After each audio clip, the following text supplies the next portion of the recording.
സമയം ഇപ്പോൾ രാവിലെ 6 മണിയായിട്ടുണ്ട്. രാവിലെ തന്നെ നല്ല മഴയാണ്.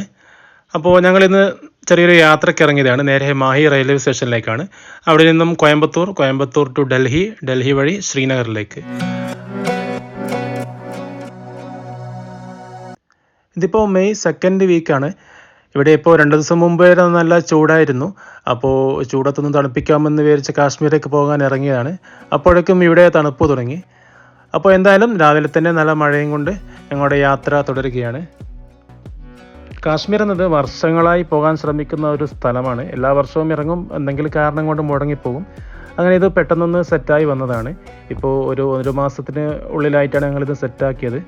അപ്പോൾ പെട്ടെന്ന് തന്നെ ആദ്യം തന്നെ ഞങ്ങൾ അവിടുത്തെ പാക്കേജ് വഴിയാണ് പോകുന്നത്. ആ പാക്കേജ് ബുക്ക് ചെയ്തു. അതിൻ്റെ വിശദ വിവരങ്ങൾ നമുക്ക് വഴിയെ പറയാം. അപ്പോൾ ബുക്ക് ചെയ്തതിന് ശേഷമാണ് ട്രെയിൻ ടിക്കറ്റൊക്കെ എടുക്കാൻ നോക്കിയത്. പക്ഷേ അപ്പോഴേക്കും ട്രെയിൻ ടിക്കറ്റ് തലശ്ശേരി മാഹി വഴിയൊക്കെയുള്ള ട്രെയിൻ ടിക്കറ്റൊക്കെ ഫുള്ളായിരുന്നു. അപ്പോൾ നേരെ കോയമ്പത്തൂർ നിന്നാണ് പിന്നെ ഒരു ട്രെയിൻ കിട്ടിയത്.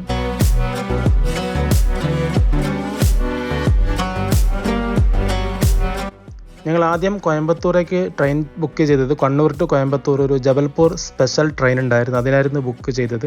പക്ഷെ അത് വെള്ളിയാഴ്ച രാത്രി അവിടെ നിന്ന് വിടുന്നതാണ് ജബൽപൂരിൽ നിന്നും. പക്ഷെ അത് ശനിയാഴ്ച ആയപ്പോഴേക്കും 3 മണിക്കൂറോളം ലേറ്റായിട്ടാണ് ഓടിക്കൊണ്ടിരിക്കുന്നത് കണ്ടത്. അപ്പോൾ തന്നെ അത് ക്യാൻസൽ ചെയ്തു.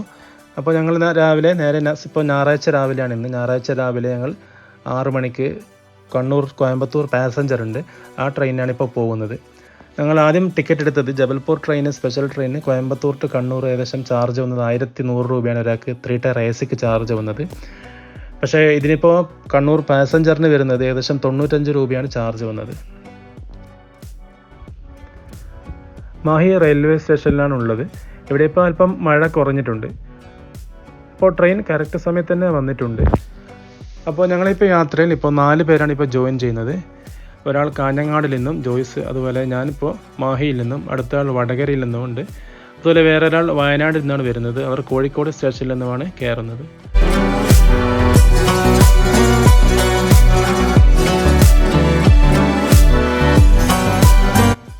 ഞങ്ങൾ ടിക്കറ്റ് ബുക്ക് ചെയ്യുമ്പോൾ നല്ല ചൂടുള്ള സമയമായിരുന്നു. അതുകൊണ്ട് തന്നെയാണ് കോയമ്പത്തൂരേക്ക് ഞങ്ങൾ AC ആണ് എടുത്തത്. പക്ഷേ ഇപ്പോൾ 2 ദിവസമായി നല്ല അല്പം മഴയൊക്കെ ഉള്ളത് കൊണ്ട് നല്ലൊരു കൂൾ ക്ലൈമറ്റൊക്കെയാണ് ഉള്ളത്. ഞങ്ങളുടെ ട്രെയിൻ വിൻഡോ സീറ്റ് ഇരിക്കുമ്പോൾ തന്നെ നല്ലൊരു എൻജോയ് ചെയ്ത് പോകാൻ പറ്റുന്നുണ്ട്. അങ്ങനെ ഞങ്ങൾ യാത്ര പാലക്കാടൊക്കെ കഴിഞ്ഞ് പോയിക്കൊണ്ടിരിക്കുകയാണ്. വളരെ മനോഹരമായ ഭംഗിയുള്ള കാഴ്ചകളൊക്കെ നിറഞ്ഞൊരു വഴി തന്നെയാണിത്. പാലക്കാട് കഴിഞ്ഞാൽ തന്നെ മലനിരകളൊക്കെയായി നല്ലൊരു ഭംഗിയുള്ള റൂട്ടാണിത്.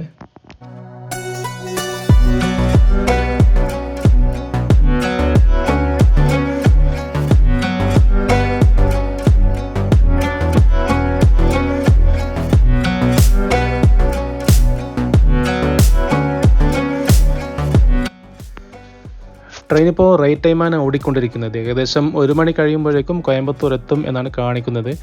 അവിടെ ഞങ്ങളുടെ ഡൽഹിക്കുള്ള അടുത്ത ട്രെയിൻ വരുന്നത് 4:15-നാണ്. അപ്പോൾ അത്യാവശ്യം സമയമുണ്ട്. പറ്റുമെങ്കിൽ കോയമ്പത്തൂർ ഇറങ്ങി ഒന്ന് കറങ്ങണം എന്നും പരിപാടിയുണ്ട്. നടക്കുമെന്നറിയില്ല, എന്തായാലും ഒന്ന് ട്രൈ ചെയ്ത് നോക്കണം.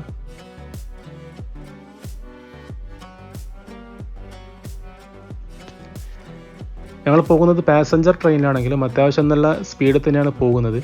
നേരത്തെ ബുക്ക് ചെയ്ത ജബൽപൂർ സ്പെഷ്യൽ ട്രെയിൻ ഏകദേശം 6 മണിക്കൂറാണ് കണ്ണൂരിൽ നിന്നും കോയമ്പത്തൂരേക്ക് എടുക്കുന്നത്. പക്ഷേ ഇതിപ്പോൾ ഈ ട്രെയിന് പാസഞ്ചർ ട്രെയിൻ വരുന്നത് ഏകദേശം 7 മണിക്കൂറിനടുത്ത് മാത്രമേ എടുക്കുന്നുള്ളൂ. അത്യാവശ്യം നല്ല സ്പീഡാണ് പോകുന്നതും. മാത്രമല്ല റേറ്റും കുറവാണ്.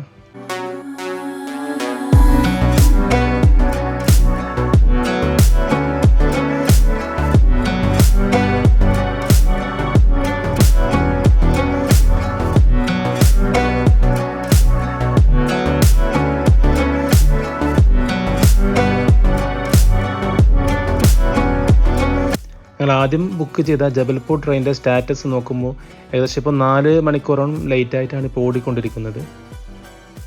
മാത്രമല്ല റേറ്റും വളരെ കുറവാണ്. ഇതിന് ഏകദേശം ചാർജ് വരുന്നത് 95 രൂപയാണ് മാഹി ടു കോയമ്പത്തൂർ വരുന്നത്. ഞങ്ങൾക്ക് മറ്റേ സ്പെഷ്യൽ ട്രെയിനിന് ചാർജ് വന്നത് ഏകദേശം ഒരാൾക്ക് 1100 രൂപയോളം ചാർജ് ആയിട്ടുണ്ടായിരുന്നു AC 3 ടയർ ACക്ക്. പക്ഷെ ഇപ്പം മഴയുള്ളത് കൊണ്ട് തന്നെ AC വലിയ ആവശ്യം ഉണ്ടായിട്ടില്ല. അത്യാവശ്യം നല്ല തണുപ്പൊക്കെ ഉണ്ട്.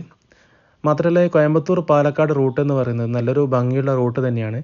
ഈ വഴിയിൽ 1-2 പ്രാവശ്യം ട്രെയിനിൽ പോയിട്ടുണ്ടെങ്കിലും അത് രാത്രിയാണ് പോയത്. അതുകൊണ്ട് തന്നെ കാര്യമായ ഈ ഭംഗി കാണാൻ പറ്റിയിട്ടുണ്ടായിരുന്നില്ല. മാത്രമല്ല ഇപ്പം മഴയും പെയ്ത് നിൽക്കുന്നതുകൊണ്ട് തന്നെ മേഘങ്ങളൊക്കെ മലയിൽ മുട്ടി നിൽക്കുന്ന കാഴ്ചയും നമുക്കിവിടെ കാണാൻ പറ്റുന്നുണ്ട്.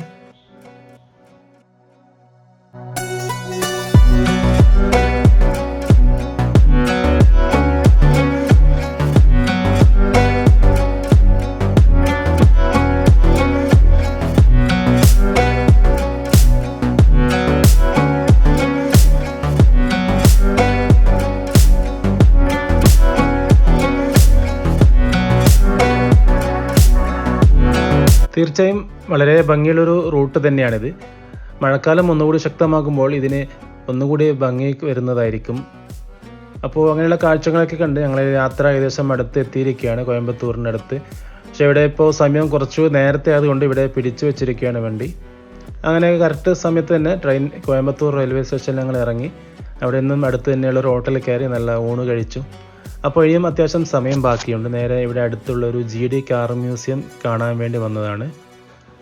കോയമ്പത്തൂർ റെയിൽവേ സ്റ്റേഷനിൽ നിന്നും ഏകദേശം 20 മിനിറ്റ് ഓട്ടോ ദൂരം മാത്രമേ ഉള്ളൂ ഇവിടത്തേക്ക്. അങ്ങനെ നേരെ ടിക്കറ്റ് എടുത്ത് അകത്തേക്ക് കയറി. ഒരാൾക്ക് നോർമൽ ചാർജ് വരുന്നത് 125 രൂപയാണ് കാർ മ്യൂസിയം മാത്രമാണെങ്കിൽ. ഇവിടെ അതുകൂടാതെ എക്സ്പെരിമെൻ്റ് സയൻസ് സെൻറ്ററും അതുപോലെ GD സയൻസ് മ്യൂസിയം ഉണ്ട്.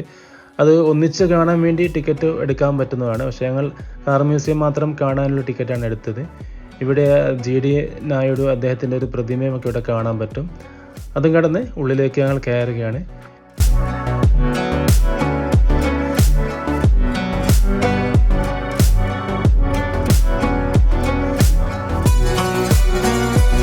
ഇവിടെ പോകുന്ന വഴിക്ക് ചരിത്രകാലം മുതലുള്ള കാറിൻ്റെ ഫോട്ടോസും അതുപോലെ അതിൻ്റെ ഡീറ്റെയിൽസ് വിവരങ്ങളൊക്കെ ഇവിടെ എഴുതി വച്ചിരിക്കുന്നത് കാണാം.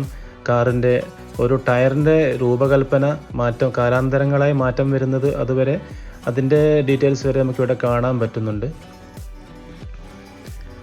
ഇവിടെ അകത്തേക്ക് വരുന്ന വഴിയിൽ തുടക്കകാലം മുതലുള്ള കാറുകളുടെ ഡീറ്റെയിൽസ് വിവരങ്ങൾ കൊടുത്തിരിക്കുന്നത് കാണാം. അതുപോലെ അതിൻ്റെ ഒരു ദൃശ്യാവിഷ്കാരം നമുക്കിവിടെ അവൈലബിൾ ആണ്. അതിൻ്റെ കാറിൻ്റെതും അതുപോലെ ഈ മ്യൂസിയത്തിൻ്റെ വിവരങ്ങളും നമുക്കിവിടെ കാണാൻ പറ്റും. അതും കഴിഞ്ഞ് അകത്തേക്ക് വരുമ്പോൾ ഇവിടെ ആദ്യകാലത്തെ ഒരു കാറ് കാണാം. അതുപോലെ മറ്റ് ഒരുപാട് തരത്തിലുള്ള വിൻറ്റേജ് കാറുകളുടെ വലിയൊരു ശേഖരം തന്നെയാണ് നമുക്കിവിടെ കാണാൻ പറ്റുന്നത്. ഏകദേശം 100ന് മുകളിൽ കാറുകൾ ഇവിടെയുണ്ട്. മൈസൂർ രാജാവിൻ്റെ കാർ മുതൽ നമ്മുടെ ടാറ്റ നാനോ കാർ വരെ ഇവിടെ നമുക്ക് കാണാൻ പറ്റുന്നുണ്ട്. ഇവിടുത്തെ കാറുകളൊക്കെ റണ്ണിങ് കണ്ടീഷനിൽ തന്നെയാണെന്നാണ് പറഞ്ഞിരിക്കുന്നത്. നല്ല മെയിൻറ്റെയിൻ ഒക്കെ ചെയ്ത് നല്ല വൃത്തിയായി തന്നെ നമുക്ക് ഓരോ കാറുകളും കാണാൻ പറ്റും. GD നായിഡു എന്ന അദ്ദേഹം 2015 ഏപ്രിലാണ് ഇവിടെ GD കാർ മ്യൂസിയം ആരംഭിക്കുന്നത്. അദ്ദേഹത്തിൻ്റെ 1950 സ്ഥാപിച്ച GD ചാരിറ്റബിൾ ട്രസ്റ്റിൻ്റെ ഭാഗമായിട്ടാണ് ഈ GD കാർ മ്യൂസിയം അതുപോലെ സയൻസ് മ്യൂസിയം ഇവിടെ ആരംഭിച്ചത്. GD ചാരിറ്റബിൾ ട്രസ്റ്റിൻ്റെ പ്രധാന പദ്ധതിയായിരുന്നു അറിവ് നൽകുക എന്നതാണ് അദ്ദേഹത്തിൻ്റെ ഒരു പ്രധാന ലക്ഷ്യം. ആ ഭാഗമായിട്ടാണ് അദ്ദേഹം ഇവിടെ ഈ കാർ മ്യൂസിയം അതുപോലെ സയൻസ് മ്യൂസിയം തുടങ്ങിയത്. GD നായിഡു ഇവിടുത്തെ ഒരു പ്രധാന വ്യവസായം അതുപോലെ കാറുകളോട് വലിയൊരു കമ്പമുള്ള ആൾ കൂടിയായിരുന്നു. അദ്ദേഹത്തിൻ്റെ പിതാവും കാറുകളോട് വലിയൊരു ക്രേസുള്ള ആളായിരുന്നു. അദ്ദേഹം തുടങ്ങി വെച്ചതിൻ്റെ ഭാഗമായിട്ടാണ് GD നായിഡുവും ഈ വഴിയിലേക്ക് എത്തിയത്. ഏകദേശം ഇവിടെ 100 കണക്കിന് വാഹനങ്ങളുടെ വലിയൊരു ശേഖരം തന്നെ ഇപ്പോഴുണ്ട്. പല നാടുകളിൽ നിന്നും അതുപോലെ പല വ്യക്തികളിൽ നിന്നും ശേഖരിച്ച ഒരുപാട് കാറുകളുടെ വലിയൊരു ശേഖരം തന്നെയാണ് നമുക്കിവിടെ കാണാൻ പറ്റുന്നത്.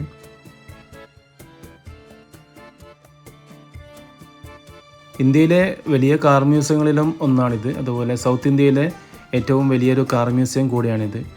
പ്രത്യേകിച്ച് നമുക്ക് ഈ കോയമ്പത്തൂരിലൊക്കെ എത്തിയാൽ അടുത്ത് റെയിൽവേ സ്റ്റേഷനിലും അതുപോലെ ബസ് സ്റ്റേഷനൊക്കെ അടുത്ത് തന്നെയാണ് വരുന്നത്. പെട്ടെന്ന് തന്നെ നമുക്ക് കണ്ടിട്ട് പോകാനൊക്കെ പറ്റും.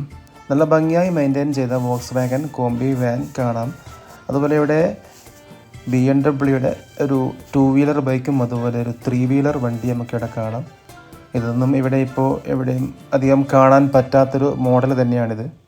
മെഴ്സഡസ് ബെൻസിൻ്റെ 1949 മോഡൽ വണ്ടിയാണിത്. GD നായിഡുവിൻ്റെ ഏറ്റവും ഫേവറേറ്റ് കാർ കൂടിയായിരുന്നു ഇത്. അദ്ദേഹം ജർമ്മനിയിൽ നിന്നും വ്യക്തിയുടെ കയ്യിൽ നിന്നും വാങ്ങിയതാണ് ഈ വണ്ടി.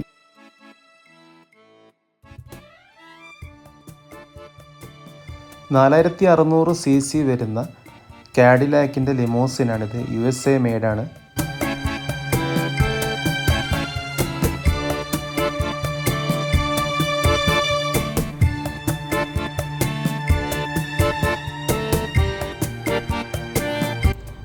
ഇവിടുത്തെ ഒരു സ്പെഷ്യൽ ഐറ്റം വണ്ടിയാണിത്.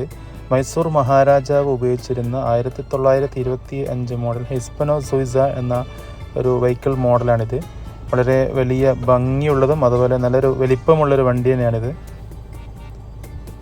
നല്ലൊരു വൃത്തിയായിട്ട് തന്നെ ഇത് സൂക്ഷിച്ചിട്ടുണ്ട്.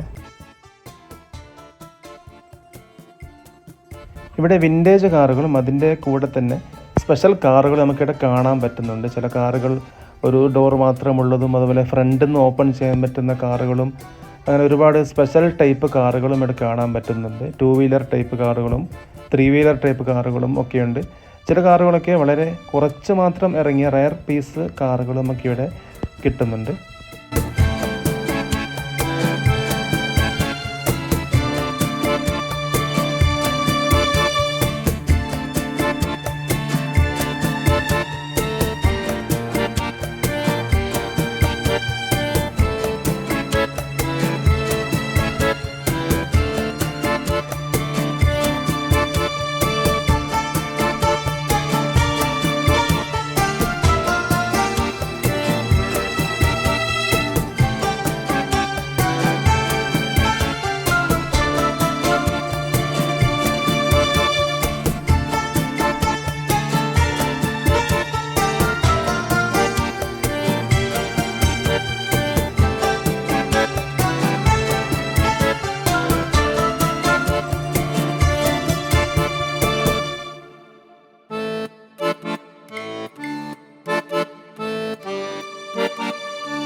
ഇവിടെ പറഞ്ഞതുപോലെ കാറുകൾ നല്ല ഭംഗിയായും അതുപോലെ മെയിൻ്റെനൻസൊക്കെ ചെയ്ത് നല്ല രീതിയിൽ തന്നെയാണ് സെറ്റ് ചെയ്ത് വെച്ചിരിക്കുന്നത്. ഇവിടെ നേരത്തെ പറഞ്ഞൊരു മോഡൽ ഒരു റയർ പീസ് കാറാണിത്. ഇതിൻ്റെ ഫ്രണ്ട് ഡോർ ഓപ്പൺ ചെയ്യുന്നൊരു മോഡൽ ടൈപ്പാണിത്. ഇതാണ് ആ മോഡൽ കാർ വരുന്നത്. BMW മെയ്ഡാണ്.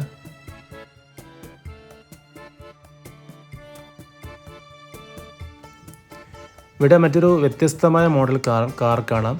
ഇത് 3 വീലർ ടൈപ്പ് കാറാണ്. ഫ്രണ്ടിൽ 2 വീലും അതുപോലെ ബാക്കിൽ 1 വീലുമാണ് വരുന്നത്. ഇതും അതുപോലത്തെ മറ്റൊരു മോഡലാണ്. ഇതൊക്കെ വളരെ നമുക്കിപ്പോൾ എവിടെയും കാണാൻ പറ്റാത്തൊരു ടൈപ്പ് വണ്ടികളാണ് ഇതൊക്കെ.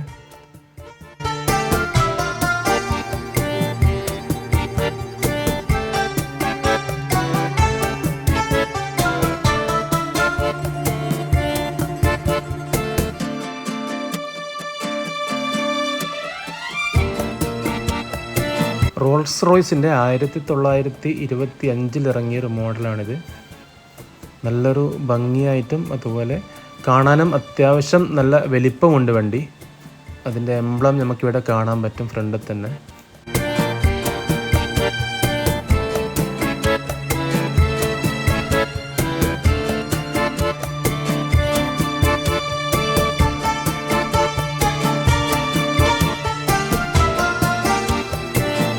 ഇവിടെ നമ്മൾ കണ്ട വണ്ടികളിൽ അധികവും USA അതുപോലെ ജർമ്മനി മെയ്ഡായിരുന്നു. അതുപോലെ ഈ ഭാഗത്ത് UK മെയ്ഡ് വണ്ടികളാണ് നമുക്കിവിടെ കാണാൻ പറ്റുന്നത്. ഇവിടെ വോൾസ്ലി 8 സീരീസ് വണ്ടി കാണാം. അതുപോലെ ഓസ്റ്റിൻ മാർട്ടിൻ്റെ വണ്ടികളും ഒക്കെയാണ് ഈ ഭാഗത്തായിട്ട് നമുക്ക് കാണുന്നത്.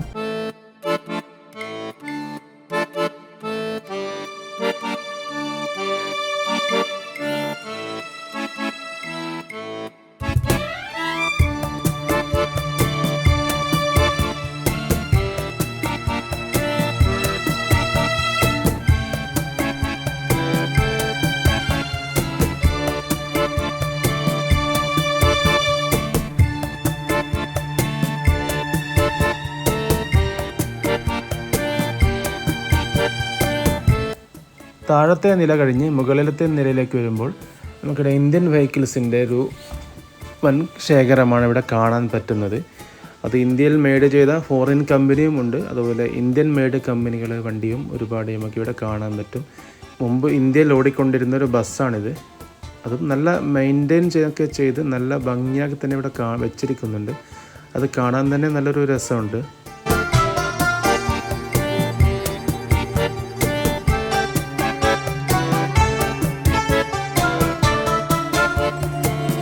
ഈ 2 മോഡൽ ഇലക്ട്രിക് കാറുകളുടെ ഒരു മോഡലാണിത്. മുമ്പത്തെ നിരത്തുകൾ ഭരിച്ചിരുന്ന അംബാസഡർ കാറിൻ്റെ ഒരു ഏരിയ നമുക്കിവിടെ കാണാൻ പറ്റും.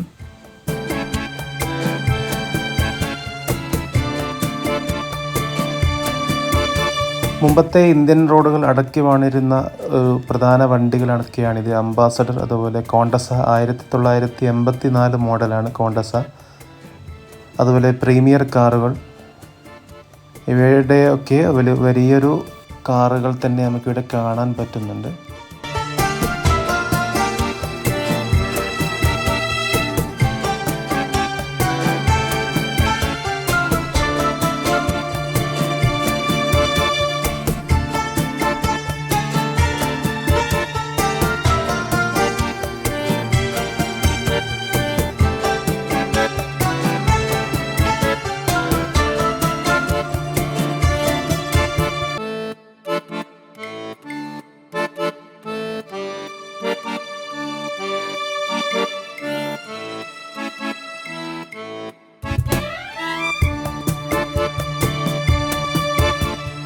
ഇവിടെ നമുക്ക് വ്യത്യസ്തമായ 1-2 വണ്ടികൾ കാണാൻ പറ്റും. ഇവിടെ ഈ വണ്ടിയും അതുപോലെ ഒരു 3 വീലർ ടൈപ്പ് കാറാണിത് വരുന്നത്. ഈ മോഡൽ വണ്ടികൾ ഇപ്പോഴും നോർത്ത് ഇന്ത്യയുടെ പല ഭാഗത്തും കണ്ടിട്ടുണ്ട്. പക്ഷേ ഫോഴ്സ് കമ്പനി ഇറക്കുന്നതല്ല, ഒരു കസ്റ്റമൈസ് ചെയ്ത് ഇറക്കുന്നതാണ്.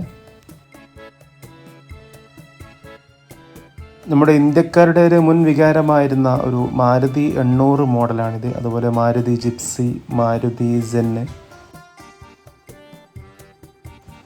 അതും കഴിഞ്ഞ് ടാറ്റയുടെ വണ്ടികളാണ്. ടാറ്റ ആര്യ, ടാറ്റ ഇൻഡിക്ക, അതുപോലെ ടാറ്റ നാനോ.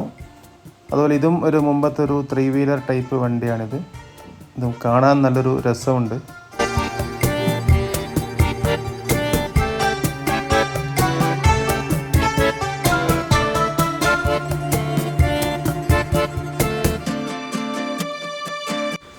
ഇവിടുത്തെ മറ്റൊരു പ്രധാന കാഴ്ചയാണിത്.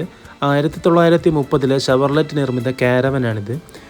തമിഴ്നാട്ടിലെ പ്രമുഖ സോഷ്യൽ ആക്ടിവിസ്റ്റായിരുന്ന ഈ തന്തൈ EVR പെരിയാർ അദ്ദേഹത്തിൻ്റെ പ്രധാന യാത്രകൾക്കും അതുപോലെ പരിപാടികൾക്കും വേണ്ടി ഉപയോഗിച്ചിരുന്നൊരു കാരവനാണിത്.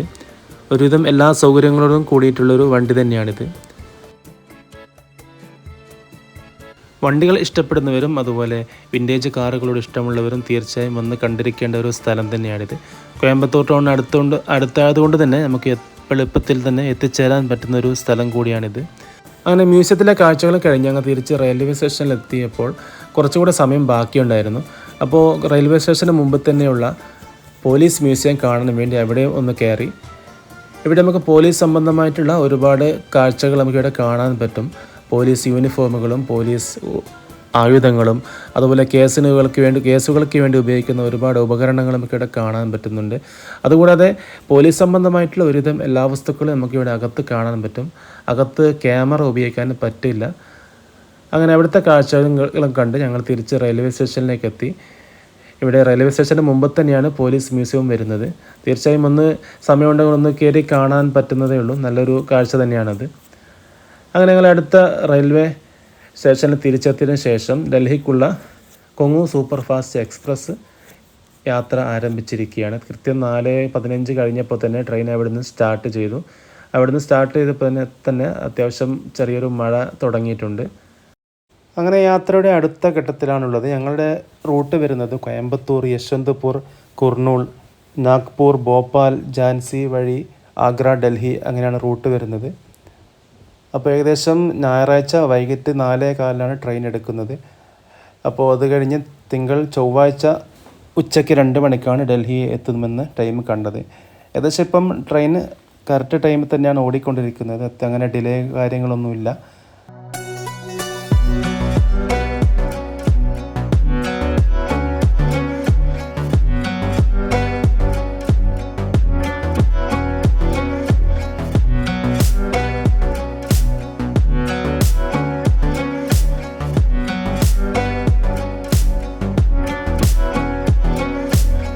നമ്മൾ AC ആയതുകൊണ്ട് അത്ര പ്രശ്നമില്ല. ഇവിടെ പുറത്തൊക്കെ നല്ല ചൂടാണ്. അതുകൊണ്ട് തന്നെ ഇവിടെ വെള്ളത്തിനും വലിയൊരു ഡിമാൻഡാണ്. ഇവിടെയാണ് ലിറ്ററിന് 5 രൂപ വെച്ച് കൊടുക്കുന്ന ഒരു ഏരിയയാണിത് സപ്ലൈ ചെയ്യുന്നത്. അത്യാവശ്യം ഞങ്ങളും കുറച്ച് വെള്ളം വാങ്ങിയിട്ടുണ്ടായിരുന്നു. അങ്ങനെ വലിയ ടേസ്റ്റിലൊന്നും വലിയ മാറ്റമൊന്നും ഉണ്ടായിരുന്നില്ല. നല്ല വെള്ളം തന്നെയായിരുന്നു. അങ്ങനെ ഞങ്ങളുടെ യാത്ര ഹസ്രത്ത് നിസാമുദ്ദീൻ സ്റ്റേഷനിൽ എത്തിയിരിക്കുകയാണ്. ഇവിടെ പുറത്തിറങ്ങിയപ്പോൾ നല്ല ചൂട് തന്നെയാണ്. ഇവിടെ ഞങ്ങൾക്ക് ഏകദേശം രാത്രി 11 മണി വരെ ടൈമുണ്ട് ഇവിടെ 2 മണി ആയതേ ഉള്ളൂ ഇപ്പോൾ സമയം. അത്യാവശ്യം ഒന്ന് കറങ്ങണം എന്ന് പരിപാടിയുണ്ട്. അപ്പോൾ ഇവിടെ ഞങ്ങൾ ട്രെയിനിൽ നിന്നും ഒരു ടൂർ കോർഡിനേറ്റർ പരിചയപ്പെട്ടിട്ടുണ്ടായിരുന്നു, മൂർത്തി സാർ എന്ന് പറയുന്നത്. അദ്ദേഹം ഋഷികേശിലൊക്കെ യാത്രക്കാരെ കൊണ്ടുപോകുന്ന ടൂർ ഓപ്പറേറ്ററാണ്. അപ്പോൾ അവർ നമുക്ക് വണ്ടി സെറ്റാക്കി തന്നിട്ടുണ്ടായിരുന്നു ഇവിടെ ഡൽഹിയിൽ കറങ്ങാനും. അതുപോലെ തിരിച്ച് രാത്രി ട്രെയിൻ വരുന്നത് സാരായ് റോഹില്ല സ്റ്റേഷനിൽ നിന്നുമാണ് രാത്രി കാശ്മീരിലേക്കുള്ള ട്രെയിൻ യാത്ര സ്റ്റാർട്ട് ചെയ്യുന്നത്. അപ്പോൾ അവിടത്തേക്ക് ഞങ്ങളെ ഇറക്കി തരികയും ചെയ്യും. അതിനൊരു ടാക്സി സെറ്റാക്കി തന്നിട്ടുണ്ട്. അപ്പോൾ ബാക്കി വിശേഷങ്ങൾ നമുക്ക് വഴിയെ പറയാം. അപ്പോൾ അടുത്ത കാശ്മീർ യാത്രയുടെ ബാക്കി വിശേഷങ്ങൾ നമുക്ക് വീണ്ടും കാണാം. എല്ലാവർക്കും ഹാപ്പി ഡ്രീംസ്.